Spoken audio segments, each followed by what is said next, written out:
Alors, dans cette troisième vidéo, nous allons parler des triggers.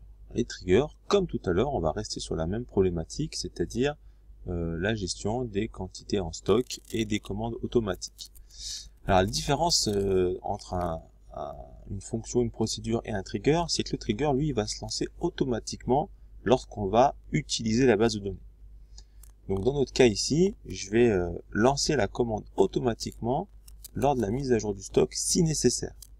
C'est-à-dire que quand je crée mon trigger, créer replace trigger ici, je précise à quel moment ce trigger se lance. Ce trigger va se lancer avant, before, la mise à jour sur la table produit.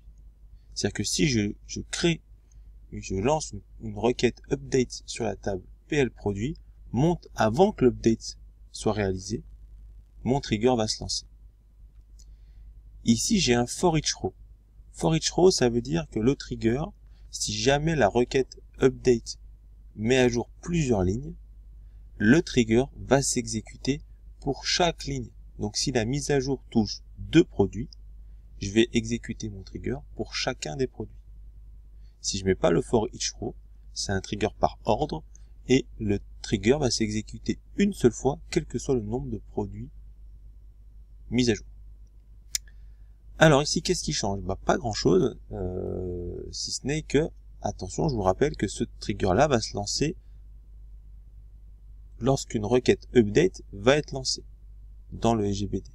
Ça veut dire qu'il ne faut pas remettre d'update dans le trigger, sinon je vais avoir quelque chose qui va se relancer à chaque fois. Je déclare mes variables comme tout à l'heure, pas de souci. Alors, première spécificité ici, je vais vérifier en premier plan pourquoi mon trigger a été lancé. Je vais lui demander, est-ce que c'est la mise à jour du stock qui est en train d'être faite? Que si on est en train de mettre à jour le nom du produit, j'ai pas besoin que mon trigger génère de commande. D'accord? Donc je ne génère une commande que si je mets à jour le stock. Deuxième chose, je ne crée une commande que si je ne mets à jour le stock en enlevant du stock. Si je rajoute du stock, je vais pas chercher à créer de commande non plus. Alors, ce qu'il faut bien comprendre ici, c'est que j'ai deux petites variables, 2.new et 2.old. Ces variables sont générées automatiquement par Oracle. Elles contiennent, dans old, elles contiennent la ligne avant la mise à jour, et le new contient toute la ligne après la mise à jour. Donc ici, si la quantité en stock après la mise à jour est inférieure à la quantité en stock avant la mise à jour, c'est que j'ai lancé une requête qui enlève des chaises du stock, enfin, qui enlève des produits de stock. Donc là, je vais vérifier, est-ce que mon stock n'est pas passé négatif, et si c'est le cas, je crée une commande. Donc la quantité demandée, je vais la calculer. Ici, la quantité demandée va être la quantité avant moins la quantité après.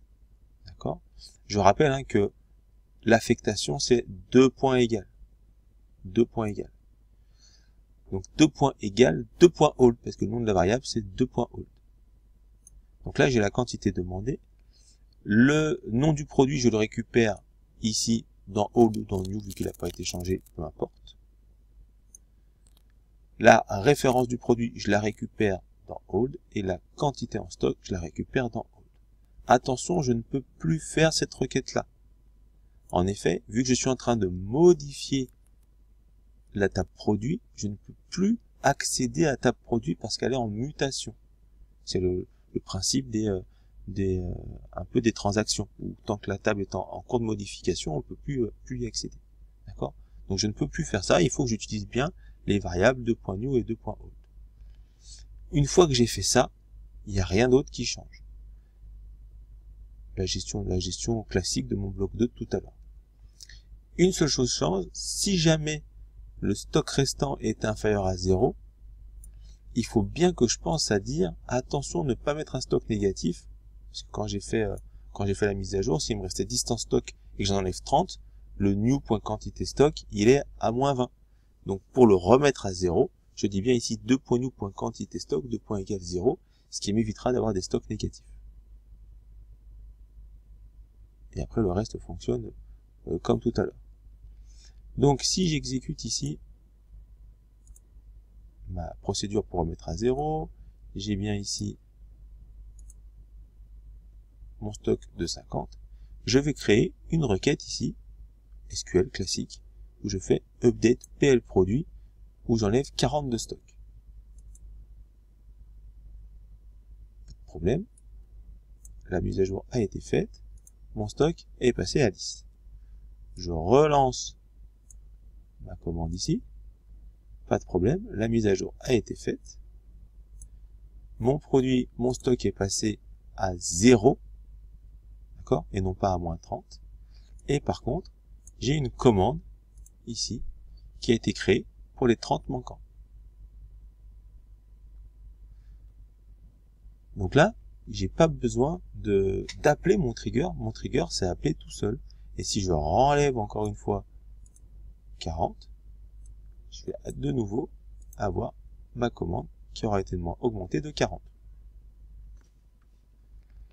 Donc voilà pour les triggers. Il y a, une fois qu'on a compris le fonctionnement des blocs, c'est juste la partie ici, création du trigger, qu'il faut bien comprendre, avec, pour les triggers en for each row, l'utilisation des variables new et old, qui est primordial. Alors, les actions, hein, ça peut être before ou ça peut être after, donc on verra le after plus tard, update, insert ou delete, quelle que soit l'action qu'on veut gérer. Dans tous les cas, le hold, c'est l'état de la ligne de l'enregistrement avant l'action, et le new après l'action. Alors ça a vraiment un sens dans la mise à jour, puisque dans l'insertion, dans le hold, il n'y a rien, puisqu'avant l'insertion, il n'y avait pas, et puis après, il y a quelque chose. Et dans le cas du delete, et dans le hold, il y a l'enregistrement qu'on va supprimer, et dans le new, il n'y a rien, puisqu'après la suppression, il a disparu. Quelques petites informations supplémentaires. Il est possible d'afficher les objets que nous avons créés, en utilisant la métabase ici, et la table User Objects.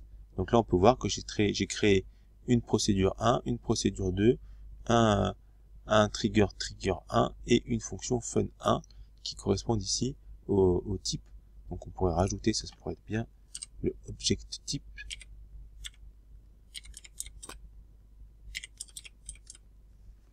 Qui nous permettrait de voir quels sont les objets ici. Procédure, trigger, fonction.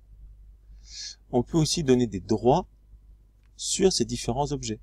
C'est-à-dire que je ne peux donner aucun droit aux tables à un utilisateur. Par contre, je peux créer des procédures, des fonctions et des triggers pour les utilisateurs et donner des droits d'exécution des procédures.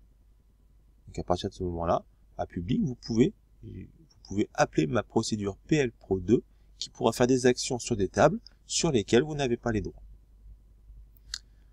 Nous verrons donc dans une prochaine vidéo des triggers un petit peu plus évolués avec différentes actions. Nous verrons aussi l'action after et nous verrons aussi comment gérer des requêtes qui renvoient 0 ou plusieurs résultats. À vous de jouer.